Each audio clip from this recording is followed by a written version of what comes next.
क्या है, रिलेटिव थोड़े से आगे थे इसीलिए। चलो ये डायग्राम बना लिया होगा सभी बच्चों ने। ठीक है, चलो दिखाई दे रहा है, आवाज सुनाई दे रही है। चलो देखो, आज का जो टॉपिक है वो है आपका hysteresis hysteresis loss and BH curve. आज का जो टॉपिक है hysteresis loss and BH curve, Hindi में बोलते हैं सैतल्य हानि और बीएच बक। सैतल्य हानि और बीएच बक, सुनो ध्यान से। देखो बच्चों, क्या होता है जब भी हम किसी मैग्नेटिक मटेरियल को, ये मैग्नेटिक मटेरियल है आपके पास, मैग्नेटिक मटेरियल के अंदर बहुत सारे एटम रहते हैं, आपको मालूम है। उनका एक डेफिनेट डोमेन होता है। इसका मतलब क्या होगा, देखो, जब भी आप किसी मैग्नेटिक मटेरियल को, मटेरियल के अंदर तो बहुत सारे पार्टिकल होते हैं, बहुत सारे पार्टिकल होते हैं, बहुत सारे एटम होते हैं, बहुत सारे मॉलिक्यूल होते हैं, कुछ भी बोल दो। उसको आपने क्या किया, एक मैग्नेटिक फील्ड के अंदर रख दिया। उन सभी का एक डोमेन होता है। डोमेन का मतलब होता है बहुत सारे एटम एक यहाँ पर हैं, कई यहाँ पर हैं, कई यहाँ पर हैं, एक दूसरे से जुड़े हुए हैं, एक दूसरे को फोर्स लगा रहे हैं, तो वो होता है उनका डोमेन। जैसे एक दो मान लो कई सारे एटम है, उनका डोमेन ये रहा। ठीक है, ये कई सारे एटम का डोमेन है। डोमेन का मतलब उनका घर एक तरीके से, ये है ना, एक दूसरे फोर्स लगा रहे हैं। तो ये मैग्नेटिक मटेरियल के अंदर जो एटम है या जो मॉलिक्यूल है इस तरीके से प्रेजेंट रहते हैं, कैसे भी मतलब उनकी कोई डेफिनेट डायरेक्शन डायरेक्शन नहीं होती। ठीक है, इस टाइप से ये उनका डोमेन है। ठीक है, तो ये रहता है आपका मैग्नेटिक मटेरियल। उसके अंदर बहुत सारे एटम है, बहुत सारे मॉलिक्यूल है, परमाणु अणु जो भी बोलना चाहो, तो ये उनका डोमेन है। आपने क्या किया, इस मैग्नेटिक मटेरियल को मैग्नेटिक फील्ड के अंदर रख दिया, या इसके चारों तरफ मैग्नेटिक फील्ड अप्लाई कर दिया, मैग्नेटिक फील्ड अप्लाई कर दिया। तो जब भी मैग्नेटिक फील्ड अप्लाई करेंगे, जैसे मैग्नेटिक फील्ड की डायरेक्शन जो भी होती है, नॉर्थ टू साउथ होती है ना। मान लो मैग्नेटिक फील्ड के कारण जो फोर्स लग रहा है, सपोज करो वो इस डायरेक्शन में लग रहा है। मैग्नेटिक फील्ड के कारण जो फोर्स लग रहा है एफ वी, वो इस डायरेक्शन में लग रहा है। किस डायरेक्शन में, इस डायरेक्शन में।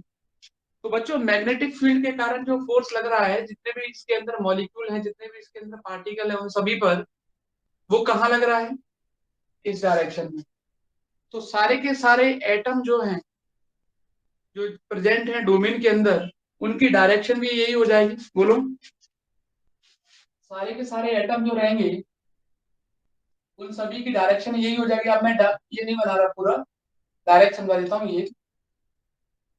ठीक है, मैग्नेटिक फील्ड अप्लाई किया या मैंने मैग्नेटिक फील्ड के अंदर इसको रख दिया।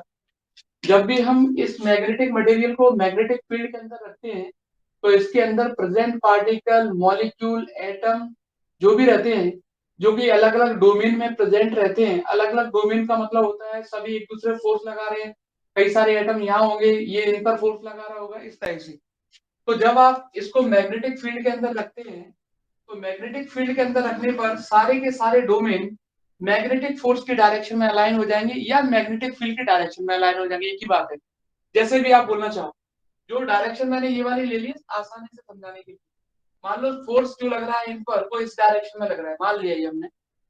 तो सारे के सारे जो एलिमेंट हैं, सारे के सारे जो पार्टिकल हैं, वो सब के सब इस डायरेक्शन में अलाइन हो जाएंगे। बोलो, सारे के सारे इस डायरेक्शन में आ जाएंगे। अब आपने क्या किया, मैग्नेटिक फील्ड को हटा दिया। मैग्नेटिक फील्ड को हटाएंगे तो क्या कंडीशन होगी, मैग्नेटिक फील्ड को हटाने पर क्या होगा, कुछ डोमेन, जैसे मान लो सपोज करो जो इनकी डायरेक्शन थी, जो इनकी डायरेक्शन थी, फालतू बॉक्स नहीं आ रहा है, जो इनकी डायरेक्शन थी उस डायरेक्शन में आ जाएंगी। जो पहले इनकी डायरेक्शन थी उस डायरेक्शन में आ जाएंगी। कुछ डोमेन या कुछ पार्टिकल या कुछ मॉलिक्यूल जो रहेंगे, वो वापस इनिशियल पोजीशन में आ जाएंगे। और कुछ पार्टिकल और कुछ मॉलिक्यूल जो रहते हैं, वो आपके वैसे के वैसे ही रहेंगे। इसका मतलब ये हुआ कि जब हमने किसी मैग्नेटिक मटेरियल को मैग्नेटाइज किया, तो मैग्नेटाइज करने के बाद हमें पता चला कि सारे के सारे मॉलिक्यूल, सारे के सारे पार्टिकल, सारे के सारे एटम मैग्नेटिक फील्ड की डायरेक्शन में अलाइन हो गए। और जैसे ही हमने मैग्नेटिक फील्ड को अप्लाई को हटा लिया, रिमूव कर दिया वहां से, तो जितने भी डोमेन थे या जितने भी मॉलिक्यूल या जितने भी पार्टिकल थे वो वापस इनिशियल पोजीशन में आ गए। लेकिन कुछ ऐसे भी पार्टिकल, मॉलिक्यूल या एटम थे जो वहीं की वहीं रहे। तो इसका मतलब 100%, जैसे अगर हम बोले अपन 100% पहले सारे के सारे एटम जो थे मैग्नेटाइज्ड हो गए, फिर जैसे ही आपने मैग्नेटिक फील्ड को हटाया तो 90% तो वापस इनिशियल पोजीशन में आ गए। जैसे ही आपने डीमैग्नेटाइज किया मैग्नेटिक मटेरियल को तो 90% वापस इनिशियल इनिशियल पोजीशन में आ गए। 10% हीट के हीट वहीं के वहीं रहे। तो इसका मतलब क्या हुआ? इसका मतलब ये हुआ कि जब आपने मैग्नेटाइज किया फिर डीमैग्नेटाइज किया, मैग्नेटाइज और डीमैग्नेटाइज जब आप करोगे तो 100% जो पार्टिकल है वो आपके इनिशियल पोजीशन में नहीं आएंगे, कुछ वैसे के वैसे रह जाएंगे। तो फिर आप उसको क्या करोगे? फिर आप क्या करोगे, उन 10% जो रह गए आपके उनको वापस इनिशियल पोजीशन में लाने के लिए आप अपोजिट डायरेक्शन में मैग्नेटिक फील्ड अप्लाई करोगे या अपोजिट डायरेक्शन में फोर्स अप्लाई करोगे। तो फोर्स अप्लाई करोगे मतलब अगेंस्ट में वर्क करना पड़ेगा आपको उसके। तो वहां पर एनर्जी का एक लॉस होगा, इसको हम हिस्टैरिसीस लॉस के नाम से जानते हैं। अभी मैं ग्राफ से भी और क्लियर करूंगा। तो जब भी हम किसी चुंबकीय पदार्थ को चुंबकीय क्षेत्र के अंदर रखते हैं और हमने उस पर क्या किया है, चुंबकीय क्षेत्र के अंदर रखा, तो चुंबकीय क्षेत्र के कारण उस पर बल लगेगा। और बल लगेगा तो क्या होने वाला है बच्चों? सारे के सारे जितने भी चुंबकीय डोमेन है, चुंबकीय डोमेन का मतलब होता है सारे कण आ जाते हैं डोमेन के अंदर। तो जो डोमेन है, ये जो कण है आपके, वो सारे के सारे चुंबकीय क्षेत्र की दिशा में या जिसमें जिस डायरेक्शन में बल लग रहा है उस दिशा में विस्थापित हो जाएंगे, अलाइन हो जाएंगे। और जैसे ही चुंबकीय क्षेत्र हटा लोगे तो वापस इनिशियल पोजीशन में आ जाएंगे। लेकिन सारे के सारे नहीं आते हैं, कुछ वापस लाने के लिए आपको अपोजिट डायरेक्शन में भी फोर्स लगाना पड़ता है। 90% वापस आ गए, 10% रह गए आपके। समझ आ रहा है? फिर वो 10% जो रह गए आपको उसको क्या करना पड़ेगा, फिर से डीमैग्नेटाइज करना पड़ेगा। तो अपोजिट डायरेक्शन में फोर्स लगाना पड़ेगा। तो इसमें कुछ ना कुछ ऊर्जा की तो हानि होगी, है ना? उसी को बोलते हैं हिस्टैरिसीस लॉस, शैथिल्य हानि बोला जाता है। ठीक है, देखो क्या करते हैं, कर्व से देखो जरा ध्यान से। ये तो स्टार्टिंग। और कई सारे मैग्नेटिक मटेरियल होते हैं, जैसे फेरो मैग्नेटिक मटेरियल की बात करते हैं, डाय मैग्नेटिक मटेरियल की बात करते हैं, पैरा मैग्नेटिक मटेरियल की बात करते हैं। तो इन सभी में आपको बीएच कर्व जो मिलेगा वो अलग अलग मिलेगा सभी में, देखने। ठीक है, अब देखो इसमें क्या हम बताने वाले हैं आपको। ये तो बेसिक था इसका। देखो बच्चों ध्यान से देखना, सबसे पहले हमें क्या करना है, बीएच कर्व ड्रॉ करना है। बीएच कर्व, इसमें फिर से मैं डेफिनेशन रिपीट करूंगा। बीएच कर्व और आईएच कर्व कभी भी एग्जाम में आएगा तो दोनों को एक जैसे ही बनाना है। बीएच कर्व भी अगर आप बनाओगे तो ऐसे ही बनाते हैं, थ्री एंड से बनाते हैं ऐसे, ये और फिर ये बन गया। देखो बीएच कर्व आ जाए या आईएच कर्व आ जाए कोई दिक्कत नहीं। आई का मतलब होता है इंटेंसिटी ऑफ मैग्नेटाइजेशन, चुंबकन तीव्रता। और एच का मतलब होता है मैग्नेटाइजिंग फील्ड, चुंबकन क्षेत्र। इन दोनों के बीच में ग्राफ प्लॉट किया है, ग्राफ से देखो क्या क्या है। इसको हमने एक्स एक्सिस मान लिया, ये हमारा क्या है, वाई एक्सिस है। देखो सबसे पहले बच्चों स्टार्टिंग में देखो, कोई भी मैग्नेटिक मटेरियल होगा उसके लिए आपने क्या किया, मैग्नेटिक फील्ड अप्लाई किया। तो मैग्नेटिक फील्ड अप्लाई करेंगे तो क्या होने वाला है आपका, सारे के सारे जितने भी एलिमेंट है, जितने भी पार्टिकल है, वो मैग्नेटिक फील्ड की डायरेक्शन में अलाइन हो जाएंगे। बोलो, यही बताया था मैंने आपको। कहने का मतलब ये हुआ, मैग्नेटिक फील्ड अप्लाई करने का मतलब आप एच की वैल्यू को बढ़ा रहे हो। तो बच्चों जैसे जैसे आप एच की वैल्यू को इंक्रीज करेंगे तो क्या आई की वैल्यू इंक्रीज होगी कि नहीं होगी, बताओ मेरे को। आई की वैल्यू इंक्रीज होने का मतलब होता है, जैसे एच का इंक्रीज होने का मतलब होता है अपने मैग्नेटिक फील्ड को बढ़ाते गए। और आई इंक्रीज होने का मतलब होता है जितने भी उसके अंदर पार्टिकल हैं, जितने भी उसके अंदर एलिमेंट हैं, जो भी है वो सारे के सारे मैग्नेटिक फील्ड की डायरेक्शन में अलाइन होते जा रहे हैं। तो देखो स्टार्टिंग में एच की वैल्यू को आप बढ़ाते जाओगे तो आई की वैल्यू बढ़ती जाएगी। कैसे? जैसे मैग्नेटिक फील्ड को आप बढ़ाते गए तो जितने भी उसके अंदर पार्टिकल या एटम है वो सारे के सारे मैग्नेटिक फील्ड के डायरेक्शन में आते गए। तो आते गए तो क्या होगा, एच बढ़ता जाएगा तो आई बढ़ता जाएगा, आई बढ़ता जाएगा। एक पॉइंट ऐसा आएगा कि जब सारे के सारे एटम जो रहेंगे, अभी बताया कि नहीं बताया मैंने आपको, सारे के सारे जितने इसके अंदर जो एटम है, मॉलिक्यूल है, वो सब के सब मैग्नेटिक फील्ड के अंदर आ गए, या मैग्नेटिक फील्ड के डायरेक्शन में आ गए, इस टाइप से सारे के सारे।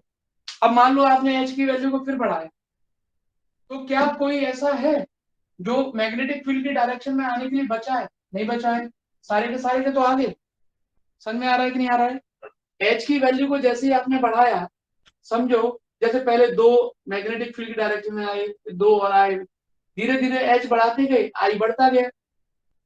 इंटेंसिटी ऑफ मैग्नेटाइजेशन का मतलब ही होता है चुंबकीय क्षेत्र की दिशा में जितने भी परमाणु अणु हैं, चुंबकीय क्षेत्र की दिशा में इन सभी का चुंबकीय आघूर्ण, चुंबकन तीव्रता कहलाता है। Magnetic moment of this element in direction of magnetic field is called intensity of magnetization. ये डेफिनेशन होती है। तो जैसे जैसे आप एच बढ़ाते गए, आई बढ़ता गया, फिर सारे के सारे एटम मैग्नेटिक फील्ड की डायरेक्शन में आते गए, आते गए आते गए, फिर एच की एक मैक्सिमम वैल्यू के लिए आई सैचुरेटेड हो जाता, संतृप्त। ISAT लिखा है, मतलब सैचुरेटेड हो जाता है। अब मान लो आपने सपोज करो फिर मैग्नेटिक फील्ड को बढ़ाया, क्या फायदा मिलेगा बताओ आप? सारे के सारे एलिमेंट तो आ चुके हैं ना, सारे के सारे तो आ चुके हैं। अब क्या मतलब है, बढ़ाते रहो आप, तो आई की वैल्यू फिर कांस्टेंट हो जाएगी आप। ठीक है। अब आपने क्या किया, अब आपने क्या किया, मैग्नेटिक फील्ड को जैसे ही हटाया, चुंबकन क्षेत्र को, चुंबकीय क्षेत्र को जैसे ही हटाया, तो हटाने के बाद मान लो इसमें से कुछ तो वापस आ गए। मान लो ये उनकी इनिशियल डायरेक्शन थी, ठीक है, 1 2 3 4 5 6 7 8, मान लो ये कुछ तो वापस आ गए उस डायरेक्शन में, और दो अभी की अभी वैसे के वैसे ही। तो आप क्या करोगे, जैसे मैग्नेटिक फील्ड को हटाएंगे तो कुछ तो आपके वापस उसी डायरेक्शन में आ गए, तो ये दो फिर रह गए। अब ये बच्चों दो रह गए, अब इसके लिए क्या करोगे आप, अपोजिट डायरेक्शन में मैग्नेटिक फील्ड अप्लाई करोगे, या मैग्नेटिक फोर्स अप्लाई करोगे, या मैग्नेटाइजिंग फील्ड अप्लाई करोगे, एक ही बात है, कुछ भी बोल दो, अपोजिट डायरेक्शन में। पहले मान लो इस डायरेक्शन में अप्लाई किया, अब इस डायरेक्शन में करना पड़ेगा। इस डायरेक्शन में अप्लाई करेंगे तो देखो ये तो पहले से ही है, इन दो को वापस लाने के लिए करना पड़ रहा है, इन दो को वापस लाने के लिए करना पड़ रहा है। तो अपोजिट डायरेक्शन में अप्लाई करेंगे तो देखो जरा ध्यान से, ये वाला जो ग्राफ है ना ए बी, ये वाला, ये कौन सा ग्राफ है? जब आपने मैग्नेटिक फील्ड अप्लाई किया है तो ये ग्राफ आ गया। जब आपने उसको हटा लिया है तो ये ग्राफ आ गया, ए बी। हटा लिया तो देखो, ध्यान से देखना, हटा लिया था तो यहाँ पर भी एच की वैल्यू, जैसे मान लो मैं एच को हटाया, आपने एच को हटाया, फिर भी आई है कि नहीं, यहाँ पर देखो जरा ध्यान से, आई है कि नहीं? तो फिर भी आई है। समझ में आ रहा है कि नहीं आ रहा जो मैं बोल रहा हूँ? सबसे पहले आपने एच को बढ़ाते गए धीरे धीरे, तो आई बढ़ता जाएगा। आई बढ़ने का मतलब होता है सारे के सारे आपके मैग्नेटिक फील्ड में आते रहेंगे, क्योंकि धीरे धीरे आप एच बढ़ाते रहोगे। ठीक है। फिर उसके बाद क्या हुआ, आपने एच को रिमूव कर दिया। तो बच्चों जैसे ही एच को रिमूव करेंगे, तो एच को रिमूव करने का मतलब होता है, आपने एच को रिमूव करने का मतलब होता है एच को जीरो कर दिया। देखो इस पॉइंट पर एच जीरो हो जाएगा कि नहीं हो जाएगा, लेकिन फिर भी आई बचा है कि नहीं बचा है, देखो आई बचा है। कुछ मैग्नेटिक फील्ड की डायरेक्शन अभी भी रहेगी, आई बचा है, वो भी बच गया। इसी को बोलते हैं हम रेजिडुअल मैग्नेटिज्म, अवशिष्ट चुंबकत्व। रेजिडुअल मैग्नेटिज्म, जो बचा हुआ पार्ट होता है कि एच की वैल्यू को जीरो करने पर आई की वैल्यू जीरो नहीं होती है, फिर भी कुछ ना कुछ मैग्नेटिक मटेरियल आपके मैग्नेटिक फील्ड की डायरेक्शन में रह जाते हैं, इसको बोलते हैं रेजिडुअल मैग्नेटिज्म, अवशिष्ट चुंबकत्व। अब आपने क्या किया, आपने सोचा यार अब अपोजिट डायरेक्शन में अप्लाई करके देखते हैं, क्योंकि अपोजिट में ये तो छह तो पहले से ही, इन दो को लाना है। तो आप अपोजिट डायरेक्शन में अप्लाई करोगे, मान लो ये बी और इस पॉइंट को कुछ नाम दे देते हैं सी। नेगेटिव में चले गए आप, अपोजिट, जैसे यहाँ पॉजिटिव में जा रही है, अब नेगेटिव में चला गया। बीसी में देखो आप जरा ध्यान से, बीसी में देखोगे तो इस पॉइंट पर आप जरा ध्यान से देखो, आई की वैल्यू क्या होगी, जीरो होगी। नेगेटिव में अगर आपने कुछ अप्लाई किया, एच को नेगेटिव में अप्लाई किया, तो इस पॉइंट पर आने के बाद आई जीरो हो गया, लेकिन एच तो कुछ ना कुछ है ना। इस पॉइंट पर आप देखोगे तो एच तो नेगेटिव में कुछ ना कुछ है, आई को क्या कर दिया आपने, जीरो कर दिया। क्या कर दिया, जीरो कर दिया। इसको बोलते हैं जब जहां पर एच की वैल्यू जीरो ना हो, आई की वैल्यू जीरो हो जाए, इसको कोरेसिबिलिटी बोलती है। धारणशील, कोरिसिविटी, इसको बोलते हैं कोरिसिविटी। क्या बोलते हैं? कोरिसिविटी। कोरिसिविटी या कोरिसिव फोर्स भी लिखा रहता है। ठीक है, निग्राहिता बोलते हैं इसको। क्या बोलते हैं? निग्राहिता। फिर उसके बाद आपको क्या करना है? फिर वही काम करना है कि एच की वैल्यू को अपोजिट डायरेक्शन में इंक्रीज करते जाना है, तो एच मैक्सिमम पॉइंट पर हो जाएगा, आई भी क्या होता जाएगा? कुछ ना कुछ होता जाएगा, आई की वैल्यू भी कुछ ना कुछ होती जाएगी। तो इस पॉइंट पर आने के बाद फिर से आई सैचुरेटेड हो जाएगा, फिर से आई क्या हो जाएगा? सैचुरेटेड हो जाएगा। ये आई है, सैचुरेटेड हो जाएगा। फिर एच की वैल्यू को बढ़ाते जाएंगे तो आई क्या हो जाएगा? सैचुरेटेड हो जाएगा। जैसे ही सारे के सारे आ जाएंगे इधर, फिर बढ़ाते रहो एच की वैल्यू, क्या फर्क पड़ता है? आई तक सैचुरेटेड हो गई।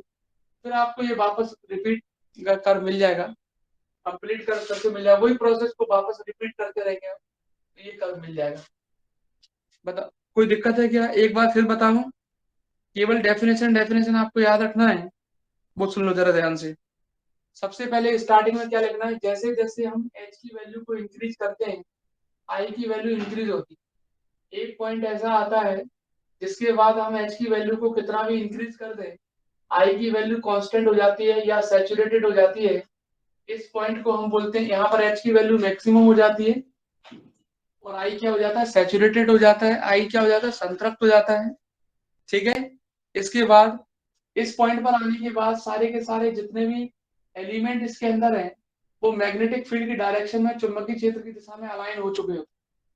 और बच्चों, जैसे ही यहाँ से हम मैग्नेटिक एच को रिमूव करते हैं या एच को हटाते हैं या मैग्नेटिक फील्ड रिमूव करते हैं या मैग्नेटिक फील्ड को हटाते हैं, चुंबकीय क्षेत्र को हम हटा देते हैं, यानी चुंबक को विचुंबकित कर देते हैं। मैग्नेटाइज किया था पहले, अब डीमैग्नेटाइज करेंगे। डीमैग्नेटाइज करेंगे तो अपोजिट डायरेक्शन में, आप जरा ध्यान से देखो, डीमैग्नेटाइज किया है मैंने, तो इस पॉइंट पर आने के बाद जरा ध्यान से देख सकते हो आप, यहाँ एच की वैल्यू तो जीरो है लेकिन आई की वैल्यू जीरो नहीं मिलेगी, आई की वैल्यू कुछ ना कुछ मिलेगी, मिल जाएगी आपको, वो भी मिल गई। इस बचे हुए पार्ट को बोलते हैं हम रेजिडुअल मैग्नेटिज्म। मैग्नेटिज्म अवशिष्ट चुंबकत्व बोलते हैं, रेजिडुअल मैग्नेटिज्म अवशिष्ट चुंबकत्व बोलते हैं इस बचे हुए पार्ट। ठीक है। फिर अपोजिट डायरेक्शन में मैंने क्या किया, इन सब जो डोमेन बचे हुए थे उनको भी मैं उसी डायरेक्शन वहीं पे लेके आ रहा हूँ, मतलब उसी डायरेक्शन में डीमैग्नेटाइज करना चाह रहा हूँ जो बचा हुआ है उसको भी। तो बच्चों, अपोजिट डायरेक्शन में मुझे फोर्स लगाना पड़ेगा। तो इस पॉइंट पर आने के बाद आप जरा ध्यान से देखो, मैंने आई को तो जीरो कर लिया, आई मतलब ये सारे के सारे डोमेन इधर कर लिए, लेकिन एच की वैल्यू तो कुछ ना कुछ है उस टाइम पर, लगाइए कि नहीं लगाइए? इसको बोलते हैं हम कोरोसिविटी, निग्राहिता। क्या बोलते हैं? निग्राहिता। इसको हम अवशिष्ट चुंबकत्व भी बोलते हैं। इस बचे हुए पार्ट को हम धारणशीलता भी बोलते हैं। क्या बोलते हैं? धारणशीलता, रिटेंटिविटी भी बोल सकते हैं इसको। फिर आपको क्या करना है, फिर नेगेटिव डायरेक्शन में एच की वैल्यू को बढ़ाते जाएंगे तो आई की वैल्यू भी बढ़ती जाएगी। तो एक पॉइंट ऐसा आएगा जब एच की वैल्यू मैक्सिमम हो जाएगी, आई सैचुरेटेड हो जाएगा माइनस का। फिर वही आपको प्रोसेस वापस रिपीट करते जाना है कि भाई, है ना, मैग्नेटाइज डीमैग्नेटाइज। तो ऐसा कई बार आप मैग्नेटाइज डीमैग्नेटाइज चुंबकित विचुंबकित करते जाओगे किसी भी मैग्नेटिक मटेरियल को, तो एनर्जी तो लॉस होगी, और उसी एनर्जी लॉस को बोलते हैं हिस्टैरिसीस लॉस। क्या बोलते हैं? हिस्टैरिसीस लॉस, सहतुल्य हानि, हिस्टैरिसीस लॉस। ठीक है, ये आ गया। तो ये सारी चीजें आपको याद रखना है, यही मिलेंगे आपको पॉइंट वन।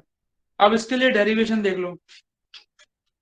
देखो डेरिवेशन, बच्चों, जब हम किसी मैग्नेटिक मटेरियल को, मान लो ये हमारा मैग्नेटिक मटेरियल, ये जब हम किसी मैग्नेटिक मटेरियल को मैग्नेटिक फील्ड के साथ, मान लो ये मैग्नेटिक फील्ड के साथ, अब कोई मैग्नेटिक मटेरियल होगा तो उसके अंदर जो भी जितने भी पार्टिकल है, जितने भी पार्टिकल है, उन सभी का मैग्नेटिक मोमेंट होता है, ध्यान रखना। किसी भी मैग्नेटिक मटेरियल के अंदर जितने भी पार्टिकल हैं सभी का मैग्नेटिक मोमेंट होता है, सभी का चुंबकीय आघूर्ण होता है। आपने इसको मैग्नेटिक फील्ड के साथ थीटा एंगल बनाते हुए रख दिया, तो बताओ इसके दो कंपोनेंट होंगे, सबका मैग्नेटिक मोमेंट होता है, सबका मैग्नेटिक मोमेंट होता है। हम एक पार्टिकल की बात कर रहे हैं अभी, एक की केवल, बाकी की हम बाद में बात करेंगे, एक की बात कर रहे हैं अभी हम। तो सभी का मैग्नेटिक मोमेंट होता है, सभी का चुंबकीय आघूर्ण होता है। मैग्नेटिक फील्ड की डायरेक्शन में उसका कंपोनेंट होगा एम cos थीटा, और ये वाला कंपोनेंट होगा एम sin थीटा।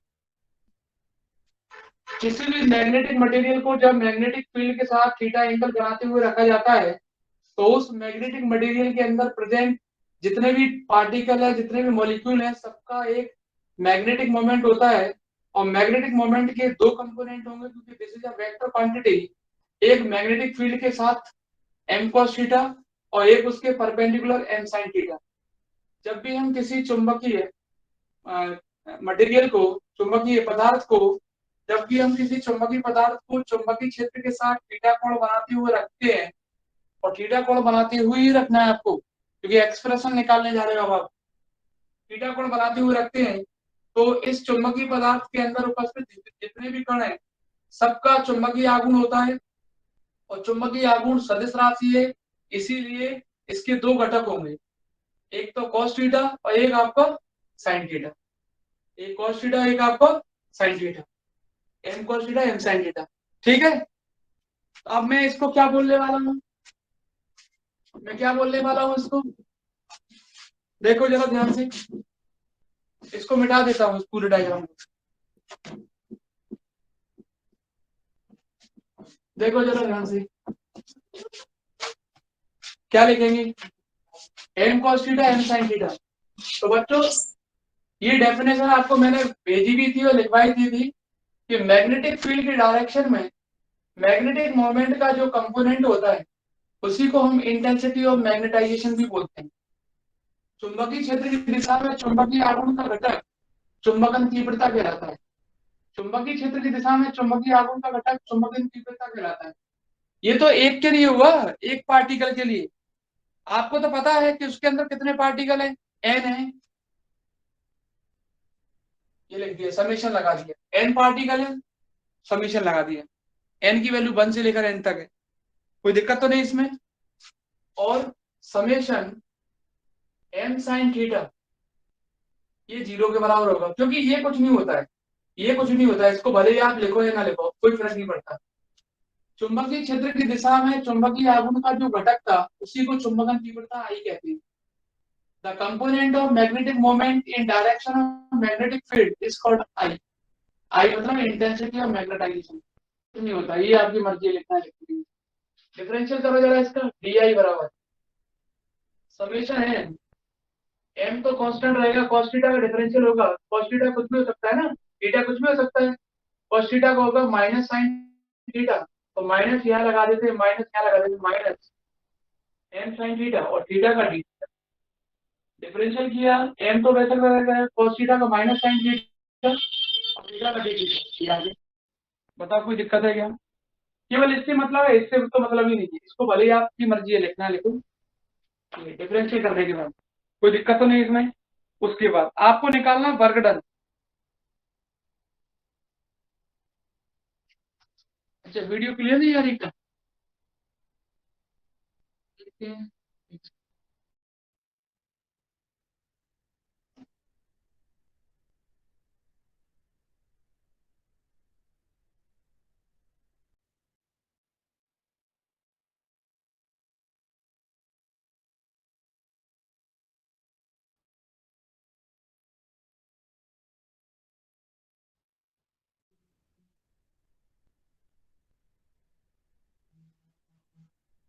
अब बताओ, आप क्लियर आ रही है?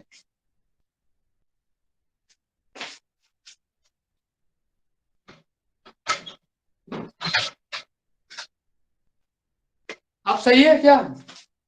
यस। हाँ, बता दिया करो, कोई दिक्कत नहीं है। तो डी आई बराबर माइनस का समेशन एम। तो ये चीज समझ में आई सभी बच्चों को? मैग्नेटिक मटेरियल को रखा तो cos थीटा sin थीटा दो कंपोनेंट है, cos थीटा वाला क्या होता है, आई होता है।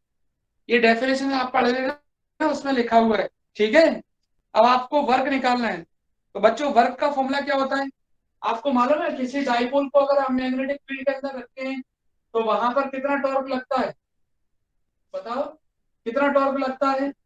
डाइपोल को अगर मैग्नेटिक फील्ड के अंदर रखते हैं, तो टाउ बराबर कितना टॉर्क लगता है, पढ़ा था भी आपने, एम वी साइन थीटा। अगर डाइपोल को मैग्नेटिक फील्ड के अंदर रखते हैं, चुंबकीय क्षेत्र के अंदर रखते हैं किसी द्विध्रुव को, कितना लगता है, एम वी साइन थीटा। अरे इलेक्ट्रिक फील्ड में पढ़ा होगा ना आपने, टाउ बराबर पी साइन थीटा। P होता है डाइपोल मोमेंट या magnetic moment, E intensity of electric field, B intensity of magnetic field, बाकी सेम। तो जब भी आप किसी डाइपोल को मैग्नेटिक फील्ड के अंदर रखते हो तो कितना टॉर्क लगता है, इतना। और वर्क का फॉर्मूला क्या होता है बच्चों, वर्क का, डाइपोल को अगर मैं डी थीटा एंगल से रोटेट करूं तो कितना वर्क करना पड़ता है, टाउ इंटू डी थीटा। तो क्या पढ़ा है आपने, डी डब्ल्यू बराबर टाउ की जगह रखेंगे M B sine theta into D theta. ये चीज आपने पढ़ी है क्या, टॉर्क डी डब्ल्यू बराबर, बताओ कोई दिक्कत है क्या इसमें, M B sine theta D theta. Minus sine लगाना पड़ेगा, पहले तो हम यहाँ लिख देते हैं, यहाँ माइनस लगा देते हैं, यहाँ लिखते हैं डी डब्ल्यू बराबर, टोटल निकालते हैं। टोटल कैसे निकालोगे भाई, ये तो एक के लिए हो गया, टोटल निकालते हैं तो क्या लगाना पड़ेगा, समेशन लगाना पड़ेगा। और समेशन माइनस का M B sine theta D theta. Minus sine तो ये इंडिकेट करता है कि जब भी आप डाइपोल को रोटेट करते हो तो आपको वर्क करना पड़ता है, वो भी अगेंस्ट में, डाइपोल के अगेंस्ट में वर्क करना पड़ता है। माइनस साइन तो ये इंडिकेट करता है कि डाइपोल के अगेंस्ट में आपको वर्क करना पड़ता है जब भी आप डाइपोल को रोटेट करते हैं। या ऐसा बोल सकते हैं कि जब जब डाइपोल को रोटेट करेंगे तो थीटा की वैल्यू चेंज होगी, ऐसा बोल सकते हैं। या ऐसा बोल सकते हैं उसके अगेंस्ट में वर्क करना पड़ेगा। डाइपोल रखा हुआ है मैग्नेटिक फील्ड में थीटा एंगल पर, आप रोटेट करोगे तो कुछ ना कुछ तो वर्क करना पड़ेगा उसके अगेंस्ट में। माइनस साइन ये इंडिकेट करता है। तो डी डब्ल्यू बराबर इतना आ गया, ये तो एन के लिए आ गया सारे के सारे। क्यों भाई, उसके अगेंस्ट में वर्क इसलिए करना पड़ेगा कि मैग्नेटिक डाइपोल के अंदर कई सारे पार्टिकल हैं जो फोर्स किसी डायरेक्शन में लगाएंगे, आप उसको घुमा रहे हो तो हो सकता है वो फोर्स किसी डायरेक्शन में लगा रहे हो, अपोजिट डायरेक्शन में। यहाँ से डी डब्ल्यू कितना आ जाएगा, डी डब्ल्यू बराबर आ जाएगा समेशन एन, समेशन एन थोड़ा ऊपर कर देता हूँ, यहाँ से आ जाएगा M, M sine theta D theta, इसकी जगह पर ये लिख देंगे, इसकी जगह पर ये लिख देंगे तो कितना आ जाएगा, बी बचेगा, बी बच जाएगा, और M sine theta D theta इसकी जगह डी आई लिख देंगे। वर्क, वर्क यही निकालना है आपको, वर्क कितना आ जाएगा यहाँ से, बी डी आई आ गया। फिर पिछले टर्म में आपको याद है मैंने बी म्यू जीरो और एच आई में रिलेशन बताया था, आपको बताओ बी एच आई में रिलेशन बताया था, बी बराबर क्या बताया था, म्यू जीरो एच प्लस बताया था, याद है आपको। तो यहाँ से निकालो जरा आई की वैल्यू कितनी आएगी, B upon mu zero, B upon mu zero, इस पिछले से पिछले में बताया होगा, ये रिलेशन मैंने आपको बताया भी था। इसको डिवाइड में लेके जाओ, एच प्लस आई, जिस बच्चे को नहीं पता है वो याद रखेगा, बी बराबर mu zero H plus I. यहाँ से आई निकालो जरा, आई कितना आएगा, B upon mu zero minus का एच, ये रिलेशन रहता है, इसको डिवाइड में लेके इसको तो आई की वैल्यू बच्चों वहां रखो तो डी डब्ल्यू आ जाएगा। समेशन कितना आ जाएगा, एन बी, और डी आई की जगह रख दो, B upon mu zero minus का एच, फिर मल्टीप्लाई करो इसका और समेशन का भी कर दो, डी डब्ल्यू बराबर कितना आ जाएगा, समेशन इसका करो इसमें 1/म्यू zero B d V minus इसका इसमें करो समेशन एन, इसका इसमें करो कितना आ जाएगा, B D H, B D H. Complete cycle के लिए बीडीवी की वैल्यू हमेशा जीरो होती है। कंप्लीट साइकिल के लिए हिस्टैरिसीस लॉस जो होगा वो जीरो होगा। या कंप्लीट साइकिल के लिए H D H, I D I, मी डी वी ये सब जीरो होगा। For complete cycle, for complete cycle BDV always equal to zero, BDV हो आईडीआई हो कंप्लीट साइकिल के लिए, तो बीडीवी इक्वल टू कितना, जीरो। कंप्लीट साइकिल के लिए बीडीवी की वैल्यू हमेशा जीरो होगी, आईडीआई जीरो होगा, एचडीएच जीरो होगा, ये सब जीरो होगा। तो ये हो जाएगा आपका जीरो, और बचेगा डी डब्ल्यू बराबर कितना, कंप्लीट साइकिल के लिए डी डब्ल्यू की जगह डब्ल्यू भी लिख सकते हो, और कंप्लीट साइकिल, कंप्लीट साइकिल के लिए डी डब्ल्यू का इंटीग्रेशन डब्ल्यू हो जाएगा। यहाँ बच्चों बचेगा माइनस का summation N B D H, और बी डी एच को आप ऐसे भी लिख सकते हो माइनस बी डी एच का समेशन एच हो जाएगा, तो माइनस का बी इंटू एच भी लिख सकते हो, या बी एच भी लिख सकते हो, या ऐसा भी लिख सकते हो, देखो BDH लिख सकते हो या फिर ऐसा लिख सकते हो B/H। B/H क्या हो जाएगा? Area of BH loop. समझ में आया? मैंने बताया था ना, अब I और B के बीच में अभी ग्राफ नहीं बताया था आपको? ग्राफ, ये ग्राफ आप B और H के बीच में भी ड्रॉ करोगे तो ऐसे ही मिलेगा, और I और H के बीच में ग्राफ ग्राफ ड्रॉ करोगे तो भी ऐसे ही मिलेगा। और दो साइड है आपके पास, B है और H है, I है और H है, तो क्या रिप्रेजेंट करती है? एरिया। तो हमेशा एरिया के बराबर होगा। याद रखना है, कंप्लीट साइकिल के लिए BdB की वैल्यू हमेशा 0 होती है भाई। BdB का मतलब होता है जहां से स्टार्ट किया है वापस वहीं पर आ गए तो कोई चेंज नहीं होगा। जहां से स्टार्ट किया वापस वहीं आ गया तो कोई चेंज नहीं होगा, 0 हो जाएगा। तो केवल इतना बचेगा, ये आगे। आप यहाँ से BDS से, यहाँ से H की वैल्यू निकाल के इसमें रख दो तो आपको एक एक्सप्रेशन में मिल जाएगा। मिटाता हूँ इसको, कुछ नहीं किया था, एक बार से समझा देता हूँ। आई की डेफिनेशन आपको पता है कि मैग्नेटिक मोमेंट को जब मैं मैग्नेटिक फील्ड के अंदर रखूंगा थीटा एंगल बनाते हुए, तो मैग्नेटिक मोमेंट हर एक का रहता है, सबको मालूम है आपको। तो उसके दो कंपोनेंट हो गए, एक तो cos थीटा जो मैग्नेटिक फील्ड यानी चुंबकीय क्षेत्र की दिशा में होगा, और एक साइन थीटा। साइन वाले से मुझे कोई मतलब नहीं है, जो मैग्नेटिक फील्ड की डायरेक्शन में जो कंपोनेंट है चुंबकीय क्षेत्र की दिशा में जो घटक है, जो एम, ये एम cos थीटा, तो बच्चों उसी को आई बोलते हैं। डिफरेंशिएट कर दो, इसका डिफरेंशिएट कर दो, ये आ जाएगा आपका। फिर टाउ बराबर M B sine theta formula रहता है, सभी बच्चों को मालूम है टाउ का फॉर्मूला। डी डब्ल्यू बराबर tau into D theta, work का फॉर्मूला होता है। डी थीटा रोटेट करने में वर्क, माइनस साइन ये इंडिकेट करता है कि आप उसके अगेंस्ट में वर्क कर रहे हो। समेशन इसलिए लगा दिया क्योंकि बहुत सारे पार्टिकल एक तो एक के लिए हुआ। फिर इसकी जगह मैंने इसकी जगह पर डी आई लिख दिया यहाँ पर। फिर ये रिलेशन फिक्स रहता है, सभी बच्चों को मालूम है, पिछले टर्म पे बता चुके हैं। यहाँ से आई की वैल्यू निकाल के इसमें रख देना, ये आ जाएगा। बच्चों कंप्लीट साइकिल के लिए BdB हमेशा 0 होता है, तो ये बच जाएगा। इसको हम एरिया ऑफ BH लूप भी लिख सकते हैं। एरिया DW का मतलब होता है वर्क, वर्क का मतलब होता है यहाँ पर एनर्जी, और जो एनर्जी का मतलब होता है वो भी ये मतलब होता है कि जो एनर्जी या जो वर्क निकलता है वो एरिया ऑफ BH लूप के यहाँ पर बराबर निकलता है। ठीक है, चलो इसको मिटाता हूं मैं। अब आपको क्या करना है इसके बाद, इसमें इसी में ये वाली वैल्यू रख दो बस, जो BDH आया है ना उसमें वैल्यू रख दो। यहाँ से V की वैल्यू निकालो, यहाँ रख दो, कितना आ जाएगा? वर्क W इक्वल टू कितना आ जाएगा बोलो, डायरेक्ट लिख देते हैं तो समेशन है, सिंपल है, वैसे कुछ भी नहीं है इसमें। D की जगह रखो जब म्यू 0 H प्लस आई इंटू में कितना है DH।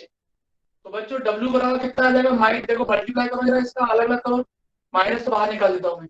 Summation N mu 0 H DH summation N I mu 0 I D H. ठीक है, म्यू 0 का भी मल्टीप्लाई कर दिया वीडियो नहीं दिख इधर रही। से। वीडियो नहीं दिख रही है? अब दिख रही है क्या? हाँ सर, उससे थोड़ी ठीक है, पर अभी दिख नहीं रही थी। नहीं दिख रही तो लो मैं कर देता हूँ, 2 मिनट।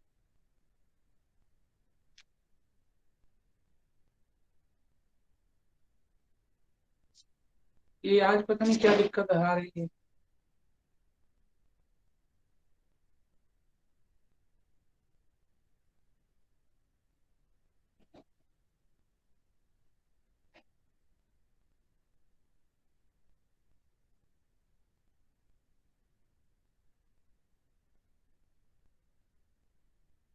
लो अब दिखेगी, हाँ सर, अब दिख रही। है ना? ये, ठीक है। तो बच्चों B=, यहाँ हमने क्या किया, जो लिखा था ना यहाँ पर ये BDH, B की वैल्यू ये लिखी है, ये वाली वैल्यू उठा के यहाँ रख दी, ये आ गया। ठीक है, ये आ गया। अब उसके बाद क्या करना है हमें, ये वाली वैल्यू रखने के बाद मल्टीप्लाई इधर से, इसके इधर से मल्टीप्लाई, कितना आ जाएगा बोलो? कंप्लीट साइकिल के लिए तो आपको मालूम ही है, कंप्लीट साइकिल के लिए एच डी एच कितना होता है? 0। कंप्लीट साइकिल के लिए एच में कोई चेंज नहीं होगा, एच डी एच हमेशा कितना होगा? 0। बी डी भी 0, आई डी आई 0, सब 0 हो जाता है, तो ये हो जाएगा 0। तो क्या बचा बताओ? माइनस तो है ही, म्यू 0 बाहर आ जाएगा, समेशन एन, समेशन यहाँ पर एन और आई डी एच। इसको कई सारी बुकों में ऐसे भी लिखा रहता है, डब्ल्यू बराबर म्यू 0 तो है ही, आई डी एच का मतलब क्या होता है? Area of I H loop, क्योंकि आई बाहर आ जाएगा, डी एच का समेशन क्या हो जाएगा? एच। तो आई इंटू एच क्या होता है? Area of I H loop. यहां भी छोड़ सकते हो। ये डेरिवेशन आपको करना है, ज्यादा बड़ा नहीं था, ठीक है। वो तो क्या है, थोड़े रिलेटिव आ गए थे इसलिए मैंने लेट हो गया, नहीं तो तभी खत्म कर देता। चलो आज इतना कर लो, और एक बार पढ़ लेना इसको एक बार, और कोई दिक्कत हो तो मेरे से पूछना जरूर, है ना। और नेक्स्ट टाइम पे 50 यूनिट स्टार्ट करूंगा, 1 या 2 टाइम में खत्म करा दूंगा।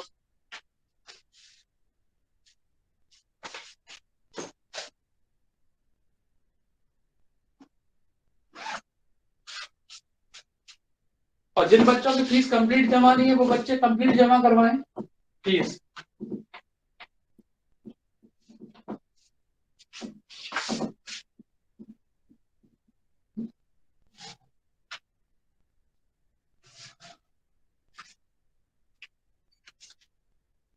चलो नेक्स्ट टाइम पे मिलता हूँ, है ना।